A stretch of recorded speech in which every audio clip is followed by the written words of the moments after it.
কোনো শিশু যদি শারীরিকভাবে সুস্থ না থাকে তাহলে আমরা যে শিক্ষাটা তাকে দিতে চাচ্ছি বা যে লার্নিং আউটকামস তার মধ্য থেকে আমরা অর্জন করতে চাই সেটা আমরা পরিপূর্ণভাবে পাবো না। আর বেশি তৃষ্ণা পেলে দেখা যায় যে স্কুলের গেটের বাইরে নানা রকম অস্বাস্থ্যকর শরবত এগুলো খুব সহজেই তারা হাতে নাগালে পায়, সেগুলো খায় তৃষ্ণা নিবারণের জন্য। সেখান থেকে তারা সহজেই ডায়রিয়ায় আক্রান্ত হয়ে যাচ্ছে। প্রচণ্ড গরমের সময় শিশুরা নানা রকম ডায়রিয়া, তারপরে বমি, পানি শূন্যতা এই সমস্যাগুলোতে ভোগে। তো আমি যেহেতু শিক্ষক, আসলে শিক্ষাদান করা আমার প্রধান উদ্দেশ্য, কিন্তু তারপরেও শিক্ষাদানের পূর্বে আমরা কিন্তু প্রতিটা শিশুর আগে স্বাস্থ্যের খবর নেই, কেননা স্বাস্থ্য আর শিক্ষা হচ্ছে ওতপ্রোতভাবে জড়িত। কোনো শিশু যদি শারীরিকভাবে সুস্থ না থাকে তাহলে আমরা যে শিক্ষাটা তাকে দিতে চাচ্ছি বা যে লার্নিং আউটকামস তার মধ্য থেকে আমরা অর্জন করতে চাই সেটা আমরা পরিপূর্ণভাবে পাবো না, কেননা সে শারীরিকভাবে সুস্থ না থাকলে সে সেইভাবে মনোযোগ দিতে পারবে না। তাই আমরা প্রতিদিন দেখা যায় যে স্কুলে যখন শিক্ষার্থীরা আসে, পাঠদানের শুরুর পূর্বে আমরা প্রথমে তাদের শারীরিক অবস্থা সম্পর্কে জানতে চাই। তো ইদানিং যেটা পরিলক্ষিত হচ্ছে যে আমি দেখি যে আমাদের উপস্থিতি অনেক কমে গেছে। তখন আমরা যে বাচ্চাটা ২-৩ দিন আসে না, তখন আমরা হোম ভিজিটে যাই। হোম ভিজিটে গিয়ে জানতে পারি যে তারা বেশিরভাগই ডায়রিয়া, জ্বর বা বমি, পানিশূন্যতা এইসব সমস্যায় ভুগছে।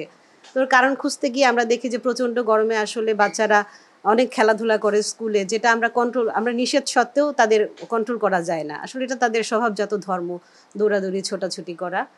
আর বেশি তৃষ্ণা পেলে দেখা যায় যে স্কুলের গেটের বাইরে নানা রকম অস্বাস্থ্যকর শরবত এগুলো খুব সহজেই তারা হাতে নাগালে পায়, সেগুলো খায় তৃষ্ণা নিবারণের জন্য। সেখান থেকে তারা সহজেই ডায়রিয়ায় আক্রান্ত হয়ে যাচ্ছে। তো এইসব ক্ষেত্রে আমরা বাড়িতে বাড়িতে প্রয়োজন বোধে বাড়িতে বাড়িতে যাই, গার্ডিয়ানদের সচেতন করি, তাদের বলি যে এইসব অস্বাস্থ্য খাবার যেন তাদের বাচ্চারা না খায়।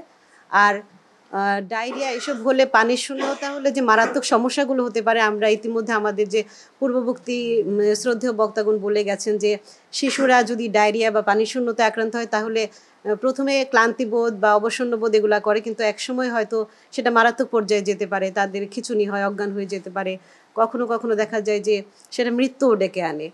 এটার পানির শূন্যতার এই ভয়াবহতা সম্পর্কে আমরা অভিভাবকদের সচেতন করি। তারপর দেখা যায় যে আমরা নিয়মিত মাসে মাসে মা সমাবেশ, অভিভাবক সমাবেশ করেও আমরা জানি যে এখন আসলে এই ডায়রিয়া হলে বা পানি শূন্যতা হলে স্যালাইন খেতে হবে, কিন্তু যেটা আমরা সবাই বললাম যে কিভাবে খাওয়াতে হবে, তৈরির সঠিক পদ্ধতিটা বা কতক্ষণ সংরক্ষণ করা যায়, এগুলো আমাদের আমরা যে লেভেলের বাচ্চাদের পড়াই তারা সাধারণত দেখা যায় বস্তি এলাকার বাসিন্দা।